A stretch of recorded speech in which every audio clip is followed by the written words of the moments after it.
pra viver. Eduardo e Marina são assim como você. Coragem pra lutar no Brasil.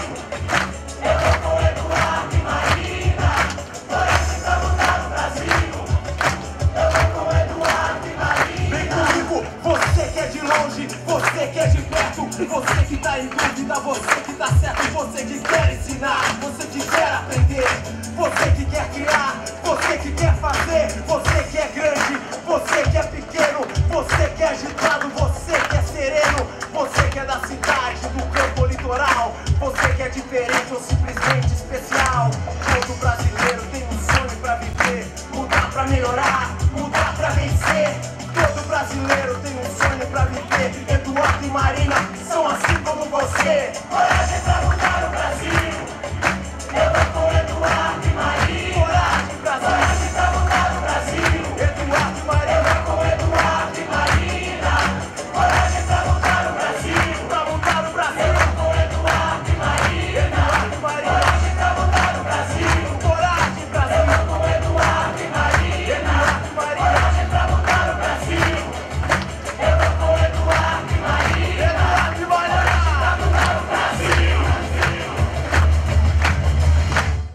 Companheiros e companheiras, estamos dando início a este ato de inauguração do Comitê Nacional da Campanha Vitorioso de Eduardo Campos e Marina Silva, aqui neste local. Meus amigos e minhas amigas, obrigado pela presença aqui. Quero cumprimentar também os que estão nos assistindo em todo o país, acompanhando esse momento importante da nossa caminhada, que é a inauguração do nosso Comitê Central de Campanha aqui em São Paulo. E essa inauguração se dá de uma maneira diferente da tradicional, onde chamamos ao debate, no primeiro momento que inauguramos o comitê, a uma questão programática fundamental à sociedade brasileira. Nós estamos há poucos dias do lançamento do nosso programa, que vem sendo discutido com a sociedade brasileira. Já fizemos muitos encontros temáticos, já tivemos em todas as regiões do Brasil discutindo o programa na visão dos brasileiros do Norte, do Nordeste, do Centro-Oeste, do Sudeste, do Sul. Lançamos uma plataforma na internet que contou com uma contribuição de milhares de pessoas, pessoas do movimento social, da academia, pessoas de todas as regiões que interagiram com o nosso time para produzir as ideias que nos unem nesse momento, interpretando o processo histórico, interpretando o momento que vive o mundo, que vive o Brasil, as instituições brasileiras, a crise de representatividade que colocou a democracia brasileira em uma situação de poder se renovar, se reencontrar. Eu acredito que a nossa candidatura representa a possibilidade desse encontro entre o Brasil que queremos construir e a energia renovadora que está na sociedade brasileira. Seguir o curso que sempre seguimos para construir a própria democracia, para fazer com que ela chegasse concretamente em conquista na vida do povo, seja no processo que estabilizou a economia brasileira, que incluiu setores da população. O povo brasileiro percebeu o quanto foi importante estabilizar a economia e termos um ciclo que incluiu milhares de pessoas ao direito ao trabalho, ao direito a algumas políticas sociais, que por fim transformaram o brasileiro em consumidor de bens e produtos, que endividaram muitas famílias, é bem verdade. E agora, a sociedade brasileira falou nas ruas, tem falado nas redes sociais, tem discutido nos quatro cantos desse país que deseja ser cidadão. Portanto, quer serviços públicos que possam levar a vida das pessoas a melhorar. Por isso, jovens, trabalhadores, estudantes, idosos foram às ruas e levantaram cada um de forma muito autoral a sua reivindicação para o Brasil.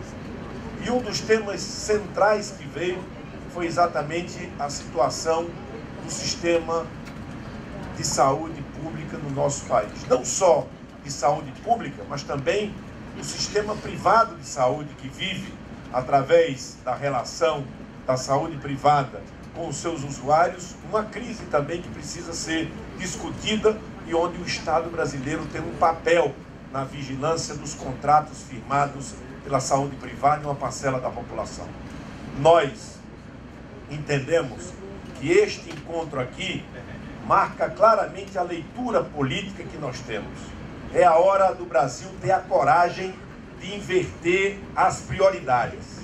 E para fazer a inversão das prioridades, é fundamental a energia da sociedade brasileira. Por isso que hoje aqui recebemos entidades que ajudaram o Brasil a construir democracia, entidades que ajudaram o Brasil a sair de crises importantes. Aqui estão entidades que lutaram pela democracia, pela liberdade, pelos direitos humanos. Aqui estão entidades que encabeçaram a luta pelo impeachment, para abrir um ciclo de estabilização econômica no Brasil. Aqui estão entidades a qual o povo lutador do Brasil recorre nos momentos de estresse na luta social brasileira. E aqui recebemos entidades que têm responsabilidade, que fizeram nos últimos anos, também patrocinaram uma luta importante de iniciativa popular, que foi a lei da ficha limpa para melhorar a política. E essa iniciativa é uma iniciativa que teve êxito e que com certeza vai ajudar o Brasil a melhorar na política. E é a primeira vez que as entidades que aqui estão, com a ajuda de tantas pessoas, tomam uma iniciativa de lei, fazem uma iniciativa popular para um projeto de lei, não mais tratando da questão institucional da política, mas tratando efetivamente de uma política pública que está sendo reivindicada e reclamada pela sociedade brasileira em todas as pesquisas, em todos os quadrantes para onde vamos. Nós precisamos curar o Brasil. E para curar o Brasil da inflação que volta, do baixo crescimento, da falta de ética na política, de um Estado que fica de costa para a sociedade, é preciso ir buscar no movimento social brasileiro a forma de a gente inverter as prioridades e fazer um novo país. Um novo país onde tem que ter dinheiro para a escola em tempo integral. Tem que ter dinheiro. E tem que ter dinheiro para as pessoas não morrerem como estão morrendo nos hospitais ou nas calçadas dos hospitais ou nas ambulâncias. Porque se obrigou nesse país aos municípios brasileiros a investir 15% na saúde, os estados 12%, e o país ficou na verdade, cozinhando todo o movimento social ligado à saúde, da responsabilidade com o país. E neste processo, a União, que financiava quase 80% do sistema público de saúde, foi recuando e chegou a 45%. E o dinheiro que ela deixou de investir na saúde foi para onde? Baixou a carga tributária? Não, porque ela só fez aumentar. Para onde foi? E só a transparência, não a transparência criativa, a transparência vai fazer com que a contabilidade seja criativa para mostrar ao Brasil que nós vamos ter coragem de inverter as prioridades e ver que o Orçamento Geral da União tem recursos sim para fazermos a escola em tempo integral em 4 anos, para fazer o passe livre ser um direito dos estudantes brasileiros. Tudo isso que nós estamos falando, nós estamos fazendo conta com responsabilidade. Quando se vê o orçamento recém-aprovado e se vê o Plano Nacional de Desenvolvimento da Educação, a gente percebe claramente que vamos ter, ao longo dos próximos 10 anos, mais de 100 bilhões no orçamento da educação. Resta-nos dizer, temos que ter a coragem e a determinação de antecipar a agenda do Plano Nacional de Desenvolvimento da Educação para fazer a escola integral em 4 anos. Eu fiz no estado pobre do Nordeste brasileiro e vou fazer no Brasil a escola integral ser um direito dos estudantes brasileiros. Porque se um país é a 7ª economia do mundo, a 7ª economia do mundo, não pode legar à sua gente uma escola em tempo integral. E no século XXI vamos assistir à cena triste, deprimente, de termos a escola do rico de um lado e a escola pobre do outro. Vamos reproduzir desigualdade, violência, exclusão, e não vamos fazer uma integração cidadã das camadas mais pobres da população. É fundamental ter a coragem de dizer: tem dinheiro para fazer escola integral no Brasil. Falta decisão política, capacidade de dialogar, de mostrar aonde estão os recursos. É preciso dizer que os 38,7 bilhões a mais que representam o Saúde mais 10 no orçamento da saúde pública, os estados e municípios foram buscar. Digo isso porque governei por 7 anos e 3 meses um estado que tinha 9% da sua receita em saúde, contabilizando para isso os hospitais das polícias, bem como o Hospital dos Servidores, que não deve ser contabilizado porque são de porta fechada para o conjunto da sociedade. Excluindo esse valor e usando a contabilidade correta, nós chegamos a ter ano de 17% de investimento na saúde e tivemos uma média acima de 15%. Quem fala aqui é quem já governou e cumpriu os compromissos com a saúde do seu estado, colocando mais recursos, fazendo concursos públicos, ampliando a parceria com os filantrópicos. E me dá muita alegria de poder contar aqui com pessoas da sociedade civil, representantes das entidades médicas do meu estado, com quem tive debates intensos. Nem sempre concordamos como tudo, mas fizemos juntos aquilo que muitos duvidavam que nós seríamos capazes de fazer. Nos entendemos, construímos uma carreira para médicos, discutindo numa mesa permanente de negociação com o conjunto dos médicos do estado. E nunca imaginei que era possível fazer uma política pública de saúde criminalizando os médicos ou jogando o povo contra os médicos brasileiros. Não, nós vamos fazer uma política pública com os médicos, com todos os profissionais de saúde, respeitando os seus direitos, formando brasileiros no interior do Brasil para cuidar dos brasileiros, ampliando nas universidades públicas a formação, não só na graduação, mas nas especialidades que o Brasil mais precisa, em debate com quem? Em debate com suas entidades, respeitando o que há de organizado e não impondo à sociedade como se faz quando os governos não acreditam no diálogo e na democracia, que é um valor essencial a quem quer governar o Brasil neste momento. Digo que esses recursos existem. Para isso, nós queremos também criar no país a carreira nacional dos médicos que vão, quem quiser, vir ao serviço público para servir a ação básica de saúde pelo Brasil afora, poder fazer a sua opção e podermos ter dentro do Pacto Federativo uma carreira nacional de saúde. É fundamental, meus companheiros, neste momento, dizer que para fazer essas inversões é preciso dizer sim à saúde. A gente tem que encontrar o caminho de dizer não ao desperdício, não à corrupção, não a 39 ministérios, não ao subsídio a juros a grupos econômicos que a gente nem sabe. E essas contas poucas vezes são cobradas. Porque quando há um movimento e que se chega em Brasília e se consegue, setor a setor, um conjunto de desonerações no valor de 100 bilhões de reais, como foram operados nos 2 últimos anos nos tributos, uma parte dela sobre as contas dos municípios e do estado, ninguém pergunta de onde vai se tirar esse dinheiro. Quando o Brasil coloca mais de 50 bilhões em subsídio a juros de grupos econômicos que nós não sabemos como foram priorizados, ninguém pergunta de onde vem o dinheiro.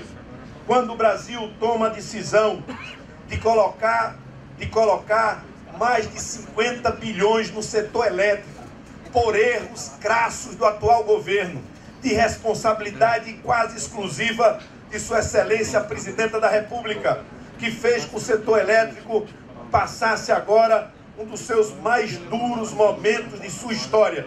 Ninguém pergunta de onde vem 50 bi para botar nos cofres das companhias distribuidoras de energia, a maioria delas sob o comando de empresas que não são daqui.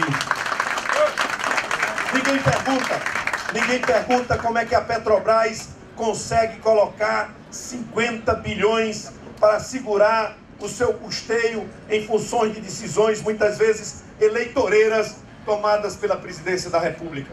Por isso, eu quero dizer, é uma conta muito simples.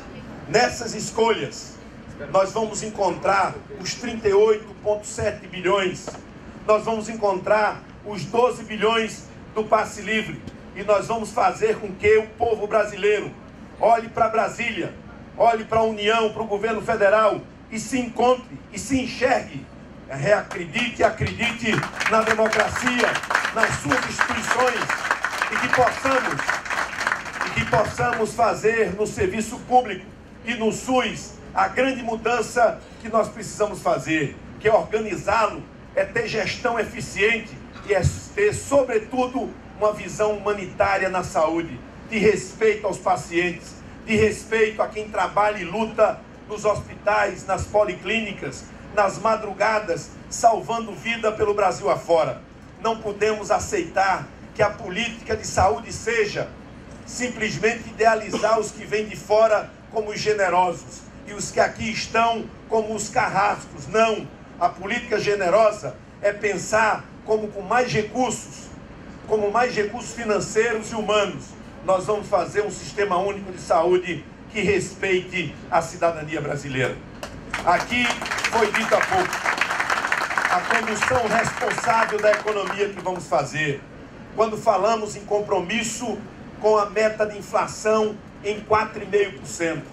Quando falei da independência do Banco Central, falei porque sei do que estou falando. Sei que o Brasil vive uma crise de confiança na gestão macroeconômica, que a política monetária vai para um lado e a política fiscal vai para o outro. E o que é que ocorre?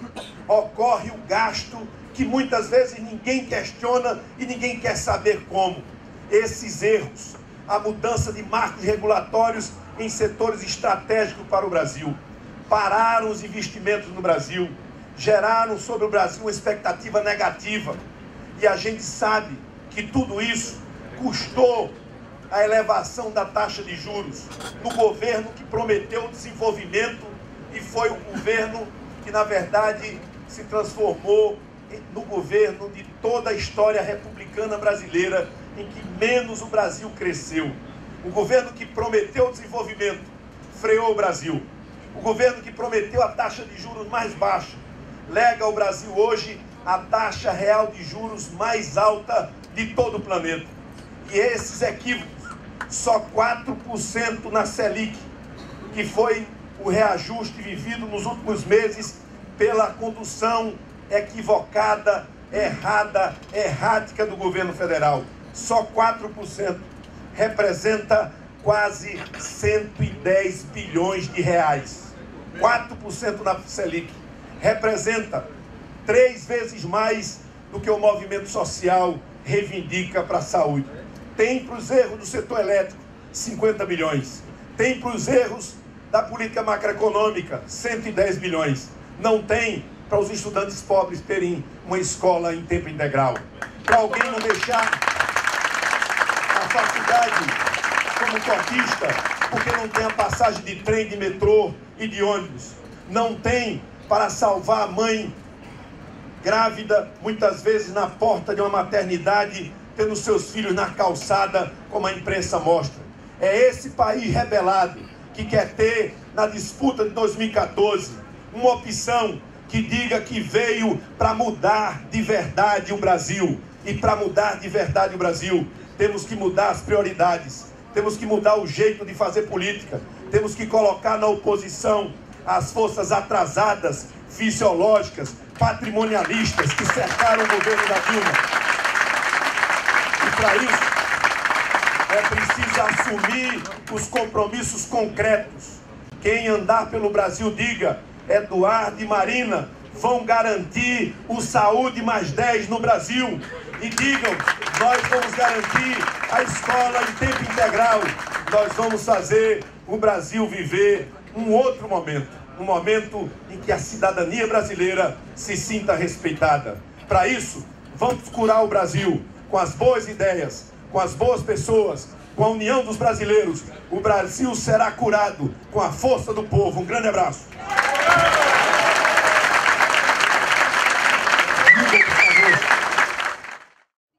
Esse aqui é o cara. Gente, vamos eleger Eduardo presidente e Miguel federal. Federal é Miguel, esse me representa.